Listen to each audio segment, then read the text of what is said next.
এইবাৰ কৰ্মচাৰীৰ দাবী সম্বলিত এখন পত্ৰ কৰ্মচাৰী সংগঠনৰ ফালৰ পৰা প্ৰধানমন্ত্ৰীলৈ প্ৰেৰণ কৰা হৈছে, য'ত OPS, UPS, NPS আদি বিষয়ক লৈ দাবী উত্থাপন হৈছে।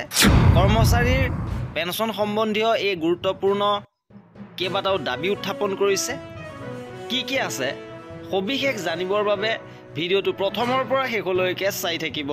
শেহতীয়াভাৱে national mission for old pension স্কিমৰ পৰা প্ৰধানমন্ত্ৰী নৰেন্দ্ৰ মোদীলৈ এই পত্ৰখন প্ৰেৰণ কৰিছে, যাৰ বিষয় হৈছে 16 জানুৱাৰী 2025ত অধিসূচনা জাৰি কৰা ইউনিফাইড পেঞ্চন আঁচনিত থকা বিজুতি সম্পৰ্কত। মাননীয় প্ৰধানমন্ত্ৰী, দেশজুৰি লাখ লাখ কৰ্মচাৰীয়ে বহু বছৰ ধৰি পুৰণি পেঞ্চন আঁচনি OPS পুনৰুদ্ধাৰৰ দাবী জনাই আহিছে আৰু 16 জানুৱাৰীত ভাৰত চৰকাৰে NPSৰ অৱসৰ লোৱা কৰ্মচাৰীসকলক নিশ্চিত পেঞ্চন দিয়াৰ বাবে ইউনিফাইড পেঞ্চন আঁচনিৰ গেজেট জাৰি কৰিছে, য'ত বহুতো অনিয়ম আছে। ইয়াৰ ফলত সমগ্ৰ দেশৰ লাখ লাখ কৰ্মচাৰীয়ে হতাশাৰ সন্মুখীন হৈছে। সেয়েহে সমগ্ৰ দেশৰ কৰ্মচাৰীসকলে ইয়াৰ বিৰুদ্ধে বিভিন্ন ধৰণে প্ৰতিবাদ সাব্যস্ত কৰিছে আৰু UPS আঁচনিখনৰ আখুৱাসমূহ এনেধৰণৰ। 1 নম্বৰত, UPS আঁচনিখনত 25 বছৰ ধৰি নিয়োজিত হৈ থকাসকলক 50% পেঞ্চনৰ নিশ্চয়তা প্ৰদান কৰিছে, য'ত এফালে কম বৰঙণি দিয়া ব্যক্তিজনেও 50% ল'ব, আনফালে অধিক বৰঙণি দিয়া ব্যক্তিজনেও পেঞ্চনৰ মাত্ৰ 50%হে লাভ কৰিব। দ্বিতীয়তে, স্বেচ্ছামূলক অৱসৰৰ বাবে 20 বছৰ পৰিৱৰ্তে 25 বছৰ সেৱাৰ ভিত্তি হিচাপে লোৱা হৈছে।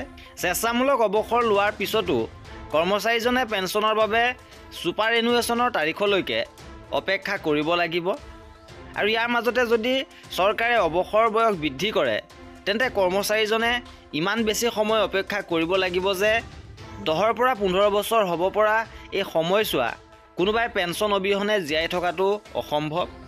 ছুপাৰ এনুৱেশ্যনত উপনীত হ'লেও তেওঁক ছুপাৰ এনুৱেশ্যনৰ সময়ত বেচিক আৰু ডিয়াৰনেছ এলাৱেঞ্চ দিয়াৰ ভিত্তি হিচাপে ব্যৱহাৰ কৰা হ'বনে, সেই বিষয়টো কোনো স্পষ্টতা নাই। তৃতীয়তে, ইউনিফাইড পেঞ্চন আঁচনিত 50% পেঞ্চনৰ বাবে 25 বছৰ সেৱা বাধ্যতামূলক কৰি দিব্যাংগ, SC, ST, OBCৰ দৰে সংৰক্ষিত শ্ৰেণীৰ বাবে 50% পেঞ্চনৰ বাবে 25 বছৰীয়া সেৱা সম্পূৰ্ণ কৰাৰ পৰিসৰ নাইকিয়া কৰা হৈছে, অৰ্থাৎ সম্পূৰ্ণ অসাংবিধানিক বিধান। চতুৰ্থতে, ইউনিফাইড পেঞ্চন আঁচনিত এটা ব্যৱস্থা আছে যে যদি পেঞ্চনাৰজনৰ অৱসৰৰ পিছত মৃত্যু হয়, তেন্তে তেওঁৰ পৰিয়ালক 60% পেঞ্চন দিয়া হ'ব। কিন্তু ইউনিফাইড পেঞ্চন আঁচনিৰ বিকল্প বাছি লোৱাৰ পিছত মৃত্যু বা শাৰীৰিক অক্ষমতাৰ ক্ষেত্ৰত কি কৰা হ'ব সেয়া অস্পষ্ট। 5 নম্বৰত উল্লেখ কৰিছে, ইউনিফাইড পেঞ্চন আঁচনিত অৱসৰৰ সময়ত কৰ্মচাৰীজনক এককালীন ধনৰ ব্যৱস্থা কৰা হৈছে, যিটো কৰ্মচাৰীৰ অৱদানৰ এক অষ্টমাংশতকৈও কম। কেৱল এয়াই নহয়, কৰ্মচাৰীজনে সমগ্ৰ কৰ্মসংস্থাপনৰ সময়ছোৱাত দিয়া বৰঙণি জব্দ কৰাৰ লগতে সেই ধনৰ ওপৰত চৰকাৰে আয়কৰো লৈছে। এইদৰে ই দুগুণ শোষণ দেখুৱাইছে। 6 নম্বৰত, ইউনিফাইড পেঞ্চন আঁচনিত স্পষ্ট নহয় যে যিসকল কৰ্মচাৰীৰ অৱদান বিগত কেইবাবছৰ ধৰি কৰ্তন কৰা হোৱা নাই বা চৰকাৰেও নিজৰ অংশ দিয়া নাই, সেইসকল কৰ্মচাৰীক কেনেকৈ পেঞ্চন দিয়া হ'ব। আনহাতে তেওঁলোকৰ অৱসৰৰ বাবে মাত্ৰ কিছু সময় বাকী আছে। আঁচনিখনে দিয়া সূত্ৰ অনুসৰি এনে পৰিস্থিতিত কি হ'ব স্পষ্ট নহয়, কাৰণ ইমান বছৰ ধৰি বৰঙণি আদায় কৰাটো কাৰ্যত সম্ভৱ নহয়।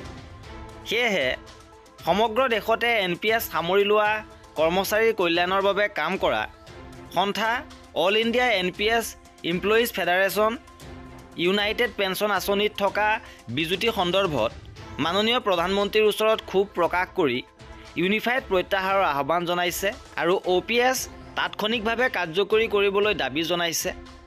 NPSৰ অধীনত তলত দিয়া একক ব্যৱস্থাৰ দাবী কৰে,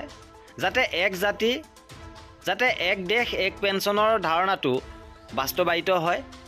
1 নম্বৰতে, কেন্দ্ৰীয় অসামৰিক সেৱা ৰাষ্ট্ৰীয় পেঞ্চন আঁচনিৰ ৰূপায়ণৰ নিয়মাৱলী 2021ৰ অধীনত সেৱাৰ সময়ত মৃত্যু বা অক্ষমতাৰ ক্ষেত্ৰত প্ৰদান কৰা পেঞ্চনৰ বিকল্পসমূহ তিনিওবিধ অৱসৰ ছুপাৰ পেঞ্চন, স্বেচ্ছামূলক অৱসৰ, বাধ্যতামূলক অৱসৰলৈ সম্প্ৰসাৰিত কৰা হ'ব আৰু এই বিকল্পসমূহৰ ব্যৱস্থাৰ দ্বাৰা NPS বিলুপ্ত নকৰাকৈ আৰু কোনো অতিৰিক্ত আৰ্থিক বোজা নোহোৱাকৈ কেৱল পুৰণি পেঞ্চনৰ ভিত্তিত কৰ্মচাৰীক পেঞ্চন দিয়াই নহয়, ভাৰত চৰকাৰেও নিজৰ অৱদানৰ ধন ঘূৰাই পাব পাৰে।